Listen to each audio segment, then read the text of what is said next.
whispers beneath the old oak tree. In the quiet countryside of Provence, nestled between lavender fields and cobblestone paths, there was a small village named Valmore. At the heart of the village stood an ancient oak tree, older than time itself, whose wide branches stretched protectively over the town square. The villagers often said the tree held memories, whispered secrets, and sometimes, love stories.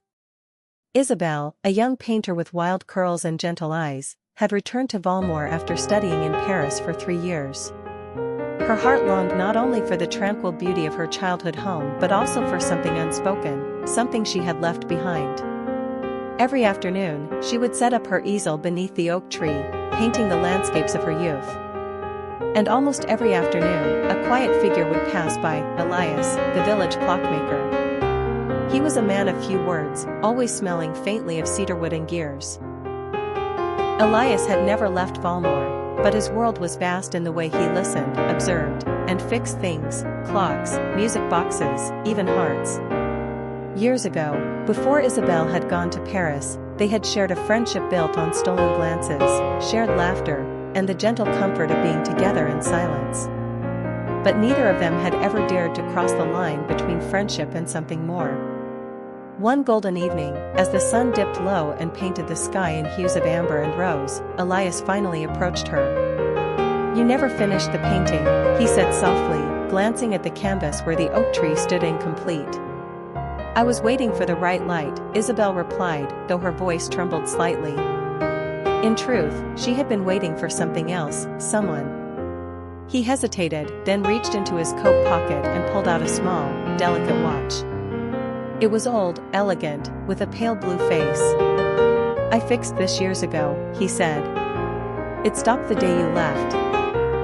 Isabelle took it in her hands, eyes wide. "I gave this to you. You asked me to keep it safe," he said. "But I never wore it. I didn't want time to pass without you." The silence between them swelled, thick with memories, regret, and hope. "I missed you," she whispered. He stepped closer. "Then don't go again." Isabelle smiled, tears gathering in her eyes. "I won't." That night, beneath the old oak tree, they shared their first kiss. It was not the beginning, it was the continuation of something that had always been waiting. Years passed. Isabelle painted the landscapes of their love, and Elias built clocks that ticked in harmony with their hearts. The oak tree remained, its branches holding not only their secret but generations of love stories that would come after. And sometimes, when the wind blew just right through the leaves, you could still hear the whispers of their love, timeless, gentle, and true. Where the river meets the sky. In a quiet village nestled between emerald hills and winding rivers, there lived a girl named Alara, known for her gentle heart and the way she painted the world with colors only she could see.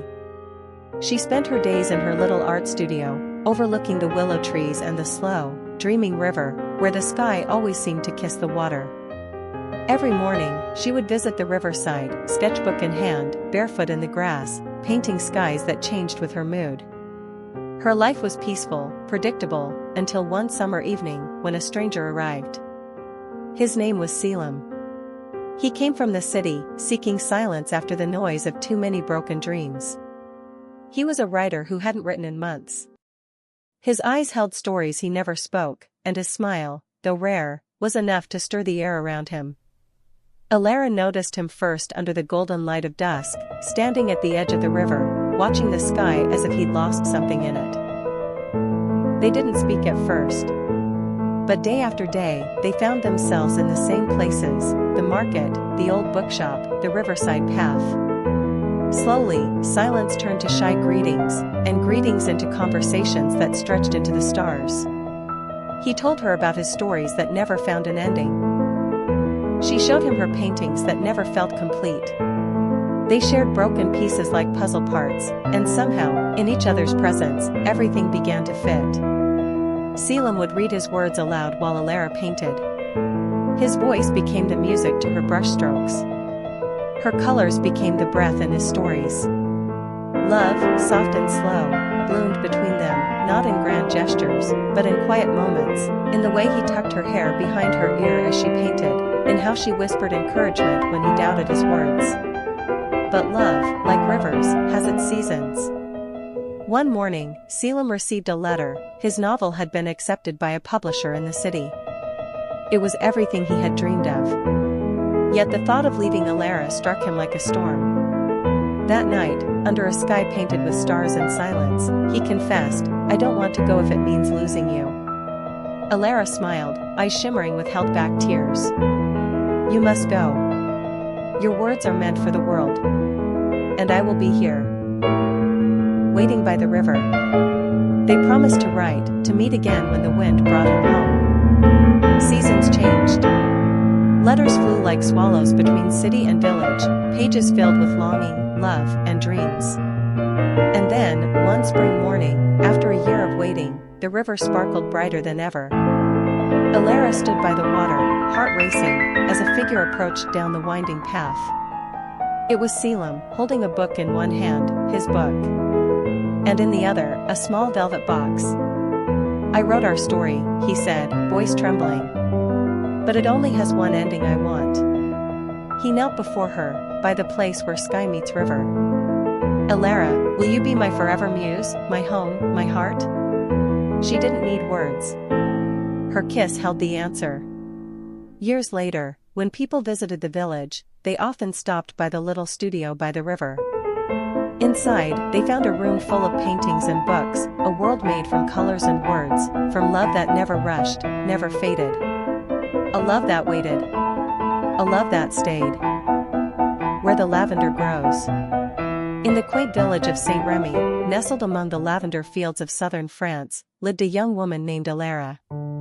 She was a florist, known for her radiant smile and gentle hands that could make even the most stubborn flower bloom. Her shop, Fleurs de Lune, was filled with scents of roses, lilacs, and, of course, lavender, the flower she loved most. Alara lived a quiet life. Her days were filled with arranging bouquets, sipping chamomile tea, and watching the seasons pass through her little window. She had loved once, a long time ago, but life had taken that love away. Since then, she had built walls of calmness around her heart. One late summer afternoon, as the sun dipped low behind the hills, a stranger stepped into her shop. He was tall, with tousled dark hair, kind eyes, and a leather-bound journal tucked under one arm. "Bonjour," he said in accented French. "Do you sell lavender bundles here?" Alara nodded. "Of course. Freshly cut this morning." He introduced himself as Lucian, a writer from Paris who had come to Saint Remy for peace and inspiration. As she handed him a bundle of lavender, their hands brushed briefly. Something stirred in her chest. She told herself it was just the warmth of the summer air. But Lucian returned the next day. And the day after that. He began spending long afternoons in her shop, sitting by the window with his journal, writing while she worked. He would read her poems he'd written, often about the flowers around them or the way the light touched her hair. Slowly, without either of them meaning to, they began to share their stories. Alara told him about her childhood, about the love she'd once lost in a storm off the coast of Marseille. Lucian, in turn, revealed how he had grown tired of the noise of the city, how words had stopped coming to him, until he met her. One evening, as the lavender fields turned gold in the setting sun, Lucian took her hand and led her through the rows of flowers. "Alara," he said softly, "I came here looking for words. But I found something far more beautiful." She looked up at him, the wind weaving through her hair like threads of silk. For the first time in years, she let the walls fall.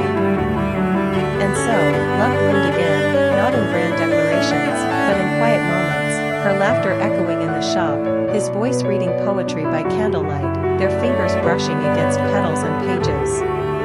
That autumn, Lucian decided to stay in Saint Remy. Together, they turned Fleurs de Lune into a place not only for flowers but for stories. Locals and travelers came to buy bouquets and listen to the couple tell tales of love and resilience among the lavender. Years passed, and the village watched them grow old together. Every summer, on the day they first met, Lucian would give Alara a single bundle of lavender and whisper, "For the one who made words beautiful again." And she would smile, knowing that love, like lavender, always returned with the sun.